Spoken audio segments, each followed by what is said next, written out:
știu, mi-aduc aminte. Atunci a fost mai la început, dar după aceea nu i-am mai pe cei care jucau de fizică. Bărbos? Prezent. Cu el ne-am mai văzut când era la pompiere. Produsul binic contează, da.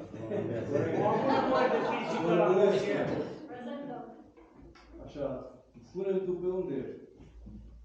Eu sunt în Canada acum. Ah, în Canada. Cum e acolo?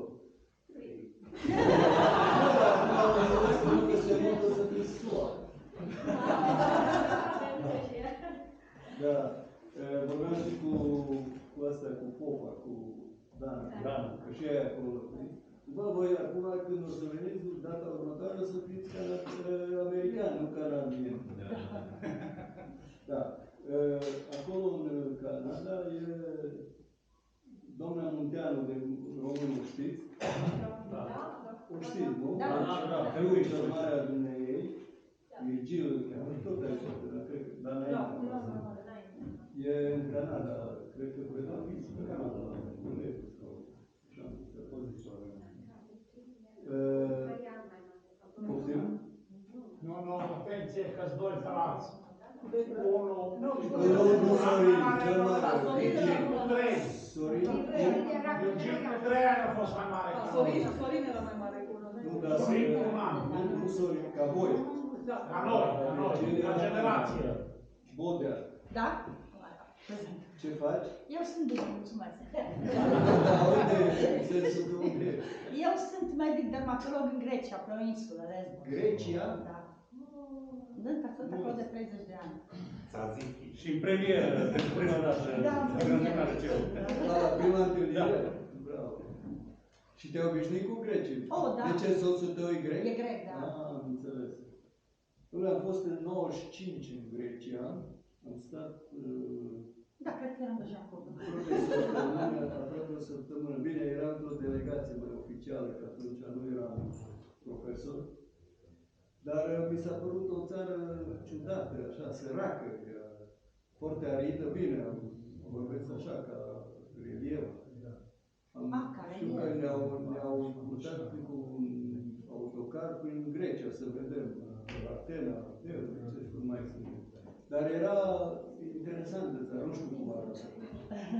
Nu mă tentează. Eu locuiesc pe o insulă, nu locuiesc în Atena. Putem? Pe o insulă. Da, am înțeles. De bogătaș, nu? Da, Bineînțeles. Nu este.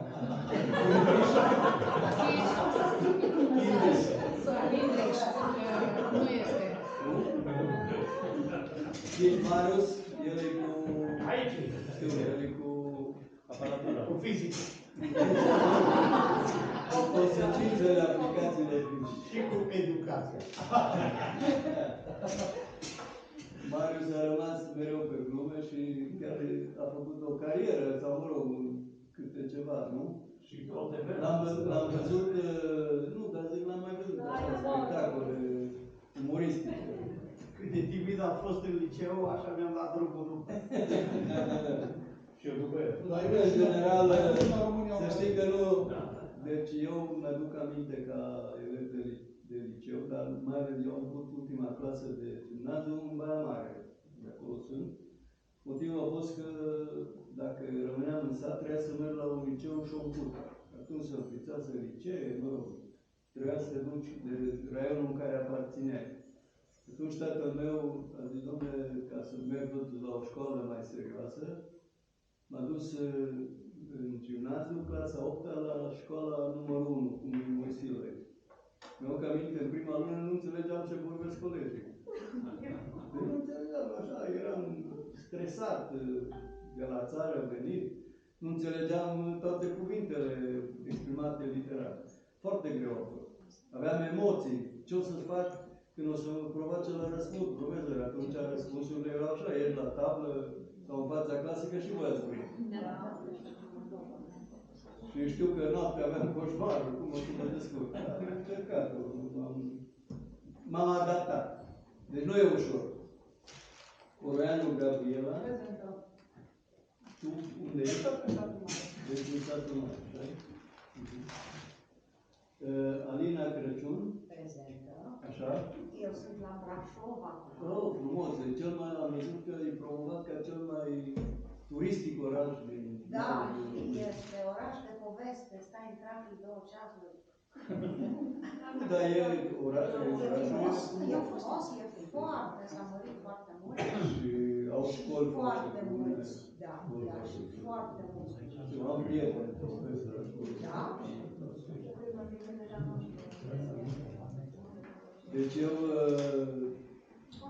mă rog, după ce, dar nu, și când erați voi, mergeam la Olimpiadele Naționale, acolo am fost în comisie, am văzut foarte mulți ani în Comisia Națională de Fizică. Am stat și eu pe acolo cu presupusul. Am fost și autor de subiecte la Olimpiadele Naționale de Fizică. Mă rog, dar în Brașov, într-adevăr, la care deosebit de frumos. Cira Ședi, Prezentă? tu unde ești? Aici, nu? Nu? Eu din 92 sunt în Germania, de Sud. Mi-aduc aminte că acum, când ne luăm la întâlnire, nu? Am Ne-am fost. văzut și la ultima Da, întâlnire am și fost de-aia atunci. acum mi-aduc aminte, dar ai dreptate. Și cum e în Germania? Mie îmi place. Mai rău decât a fost, nu? Eu nu trebuie să... Nu Nu beau un cappuccino mai puțin decât înainte. Deci. Dan cu Iosef, Motive. Nu mai știu. Nicolae Dragoș,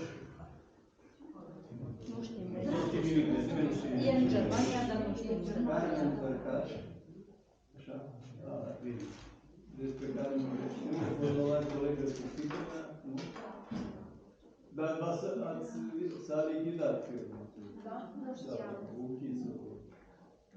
Voia să-i o dea la fiica mea, păi la Nu știam, păcat. A fost un lucru care l-am crescut Da, da, da. și cu care am Este crescut serioasă. deodată. Da, da. Gabriela Firizan, Da. Eu tot în satul mare. deci tot la Finanțe. primărie, nu? Finanțe. Da, finanțe. Care ține tot în Cluj. Și tu aveai fată la noi sau Da, da. fiică, așa? Acum e, da, da. Și ea unde? În Londra, arhitect. În Londra? Da. Și eu am nepota în Londra. Da?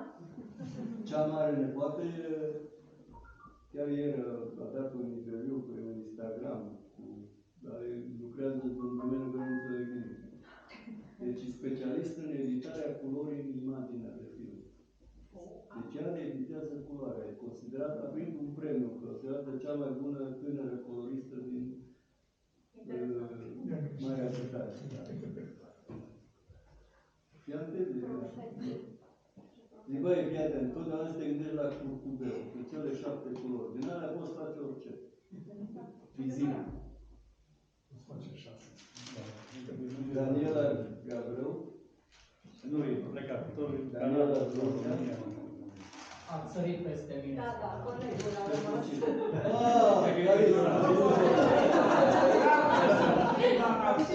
Băi, tu ai văzut că eu cu fetele. Trebuia să iei așa de pe Știi că după o anumită vârstă numai la femei te uiți. Da, Calis. Ce note mari au avut la fizică, Calis. Mi-a plăcut, da. Nu numai de dumneavoastră, și de materie. Da. Dar uite, la matematică stai, bă, nu, cam tot așa. Tot așa. Doar că primul semestru nu am fost o întorcălit. Cu fetele stăteam puțin mai... Ai recuperat? Mi-am revenit. Cât a trebuit, mi-am revenit. Da. Da, da, da, da, da. Deci tu ești în state, nu? În Texas, da. Texas? Da. Nu state, Texas. Ai luat pe ursurile care pușcă președinte. Mai de mult, da, da, mai recent nu. Mai direct, dar urmă. Bună ziua! Îmi permite să vă dea Da, da. o poză de grup? Sigur, sigur. Da, da. Dar tu ești Sau mai... grupo. Da, da. Rog, că ăsta e colegul vostru mai tânăr. Și are sarcină la doamna directoare. Exact, exact. Bagă, vă rog. Andrei. Da. Și că domnul profesor Uite așa, uite le-au pe laser și... De claviculă. Strângeți-se de claviculă că poate iese la tablă. Urcă-te pe scaun. Din păcate, pe dumneavoastră nu vă văd în poză. Nu e nicio problemă, eu nu sunt în... Nu a fost colegul cu noi. Nu. Nu, dar haideți aici, că nu contează. Nu, dar dincolo, atunci încă sunteți dumneavoastră în poză. Nu. Lasă, glumesc. Vă rugăm mai multe să ieșim fotogenici. Da, da. Fără burtă, ce cu burtă și invers. Wow, artificial, asta, inteligența artificială, să scoate. Are chișul. Ok, Mersi. mulțumesc frumos.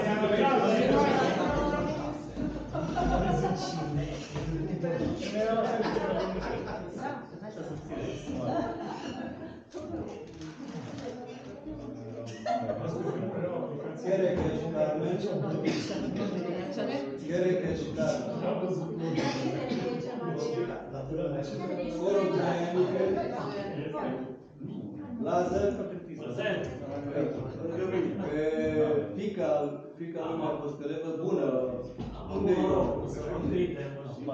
Unde e ea? Londra, la Google. Google lucrează. La Google. Fată excelentă. Fată excelentă. Ca taică-s-o. Taică-s un pic de încheici. Ce e așa de sigur soare? Oare, meserie bună de la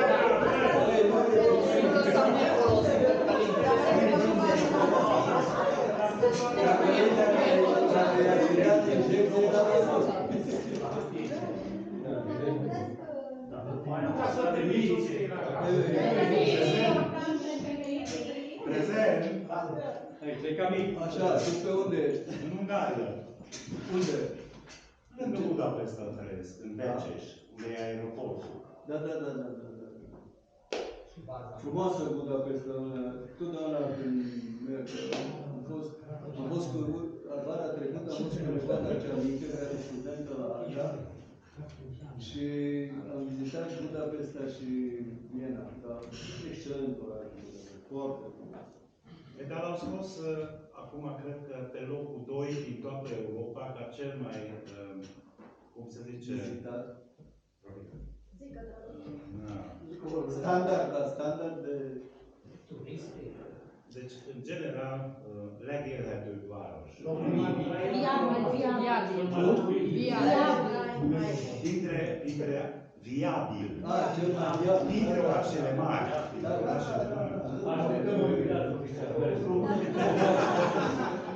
Diana,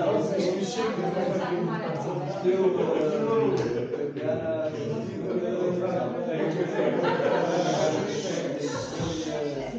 contribuții importante la istoria semnalului. Merită să citiți, pentru că eu am rămas foarte surprins de ce important a avut satul mare în istoria de 1000 de ani. Nici nu mi-au venit să cred.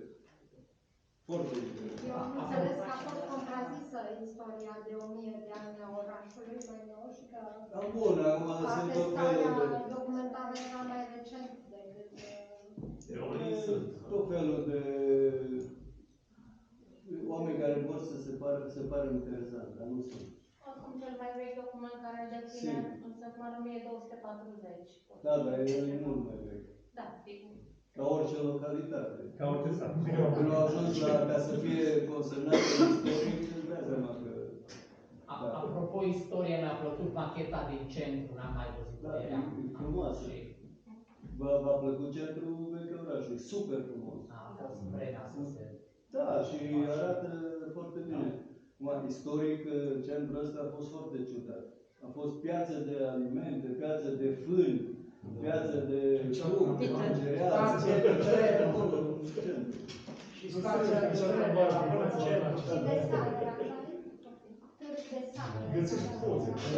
E una din ipotezele numere, așa cu zotma, zâu de sat.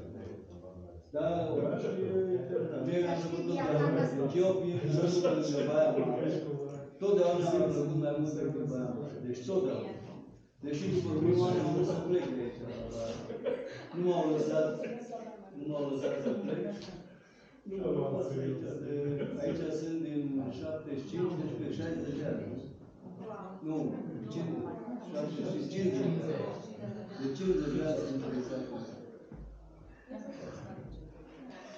Acum, uite, acum realizăm. 50 de ani. Da. Gabriel Mitașca. Noi. Marius Mândruț. Prezent. Deci el și-a schimbat și meseria între timp și a devenit mare jurist. Nu din ăsta, cum se cheamă? Birocrat. Vedeți de afară, bă, de bine sigur. Molnar Augustin. Lăciou. Agent de mașină. Dar pe la fizic și ceva de așa. Dar țineți minte, era un tip așa înalt. Da, al doilea după Sărăjan ca înălțime. Da. Marin Pop. Nu o să vină. Unde e statul? Marin e în Madrid. Ce? Din Madrid. Am înțeles că ai zis că e un bandit, mă rog. Dar vine prin Baia Mare. Adrian Popa. Monica Rus. Stăteam în școală. Monica este lungreancă. Tu amândoi copii. Tot de 50 de ani. Tot de 50 de ani. Aurelia Rusu. Ovidiu Sălăcean. Tu? Pe unde ești? Eu sunt medic în Suedia. Unde? Suedia. În Suedia? Îmi place pitelul suedez. Tot mai acolo, Râgea Rece. Sunt stromic. E o țară... Nu râde de chișul că e bolițitor. Vedeți că e mânică scurtă. Și deci ai acolo familia? Da, toți. Legat toți. Și vorbești limba lor sau numai? Da, nu pot altă. Cum? Nu pot altă. Trebuie să vorbesc. Dar soția e suedeză? Nu. Tot premieră, și el, tot premieră. Asta e pentru prima dată vine. Da. Prima dată la întâlnire. Da, prima dată. A dus bitel suedez. A fost greu cu limba. Cu limba. Sorin Simuțu. Aici. Cu el este, băi, ai avut emoții azi când l-am plecat pe aici. Nu! Nu? Nu m-am asociat la cultură. Sunt, cântă frumos, dar mai auzit-o la anumit. Dar pe ăsta nu-l luați. Cum? Ăsta din fața mea, nu luați pe Sărăjan, nu săriți, că ăsta e cel mai înalt. Radu Sărăjan, da? Aici, băi, vin de înalt, dar nu trebuie. Asta de genul. Vrea să vadă în toată splendoarea. Prezentabil. Da, oricum ai rămas la fel de înalt. Deci despre Radu, mi-aduc aminte, încă nu eram profesor aici și el era în echipa de dansuri populare a liceului. Și cu Gabi Firizan. Toate clasele. Nu mai țin minte, dar ăsta Silaghi care dansat acolo cu fetele alea din Vei era instructor, nu? Da. Și mi-aduc aminte că eu eram la Unio și aveam și acolo ansamblu folcloric. Nici cum nu-i puteam bate pe ăștia de la Eminescu la data.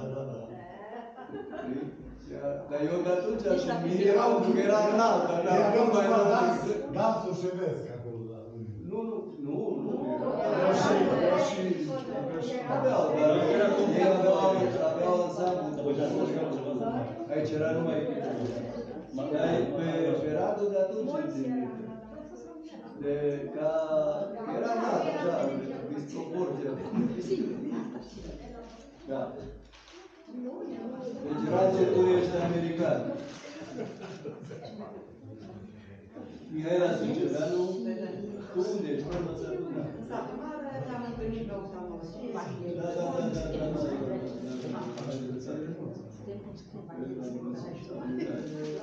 Acum trebuie să mă duc iar. La înțeleg? Da, pentru că cred că trebuie ocular la distanță. Încep să mă filmez din voi la televizor. Am încercat.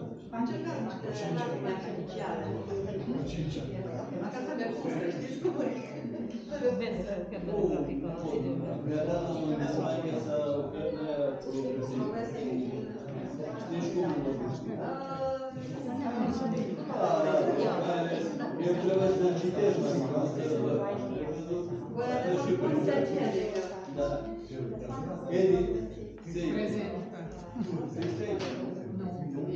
Baza este la Budapesta, dar lucrez acum cu corpul diplomatic maghiar la Madrid. Deci tu lucrezi în diplomație? Da. Aveți un Comunicul diplomat. Nu, dar Peter... Sia. Așa. Sunt tip fain, tip tânăr, ambițios. Da. Și îți place? Interesant. Dar acum se schimbă lumea, tot timpul vă dau ăștia peste... Suport. Peste degete. Tot timpul schimbăm țări. Da. Schimbați politica. Nu, politica deja de mult este la fel. Da. Interesant. Eu așa ca care am făcut politică, acum nu am urmăresc pasiv. Se pare interesantă politica. Țară mică face politică mare. Alții nu știu să facă și păcate. Mă rog, Simona Șică. A fost bine.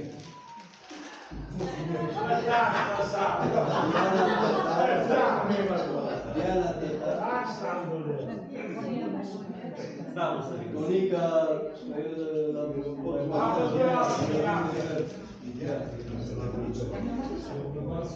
Maria Zaha.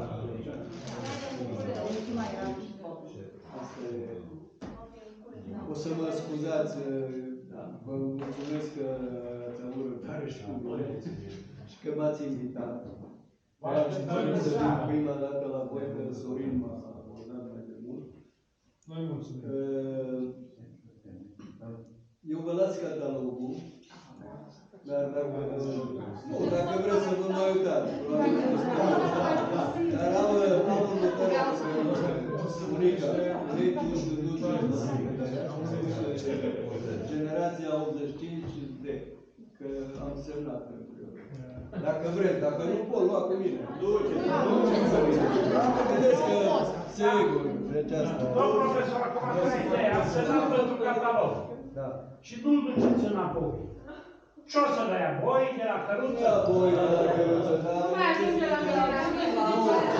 Ca să spun următorul lucru, el nu are nicio importanță remunerea documentelor, pentru că tot ce înseamnă fișa voastră matriculă e în calculator, alt format.